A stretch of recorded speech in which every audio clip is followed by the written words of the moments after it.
ചരിത്രം എപ്പോഴും വിജയിച്ചവരുടെ കഥകൾ മാത്രമേ ആഘോഷിക്കാറുള്ളൂ. എന്നാൽ തോറ്റുപോയവരുടെ നെഞ്ചിലെ കനലുകൾക്ക് അതിനേക്കാൾ ചൂടുണ്ടാവും. 1986 മെക്സിക്കോയുടെ മണ്ണിൽ തകർന്നുപോയത് ഇംഗ്ലണ്ടിൻ്റെ ഒരു മത്സരം മാത്രമല്ല, ഫുട്ബോൾ ലോകം കണ്ട ഏറ്റവും വലിയൊരു അനീതിയുടെ ഇരയാകുകയായിരുന്നു ആ ഇംഗ്ലണ്ട് ടീം. ലോകം മുഴുവൻ അതിനെ ദൈവത്തിൻ്റെ കരങ്ങളായി വിശേഷിപ്പിക്കുമ്പോൾ ആ ഒരു ജനതയ്ക്ക് അതങ്ങനെയല്ലായിരുന്നു.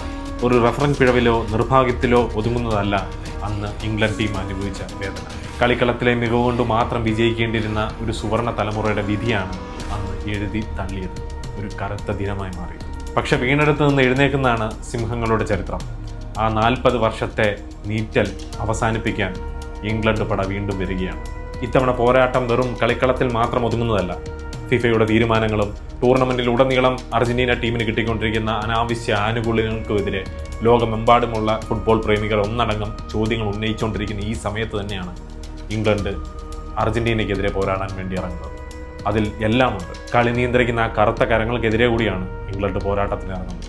ആക്രമണത്തിൻ്റെ കുന്തമുനകളായ 6 ഗോളുകൾ വീതം നേടി കെയ്നും ബെല്ലിംഗാമും ഇംഗ്ലണ്ട് കോട്ടമതിൽ തീർക്കുമ്പോൾ മറുഭാഗത്ത് ലോകകപ്പ് ചരിത്രത്തിലെ ഏറ്റവും കൂടുതൽ ഗോൾ നേടിയ ലയണൽ മെസ്സിയും ജൂലിയൻ അൽവാരസും കൂടി ലോകകപ്പ് നിലനിർത്താൻ ഉറച്ചു തന്നെയാണ് നിൽക്കുന്നത്. ജൂലൈ 15 അറ്റ്ലാന്റയിലെ ആ പുൽമൈതാനത്ത് തീപാറുമെന്ന് ഉറപ്പാണ്. വിവാദങ്ങളുടെ കരിനിഴലുകൾ മാറ്റിവെച്ച് ഇംഗ്ലണ്ട് ആ ചരിത്ര നേട്ടം നേടുന്നു.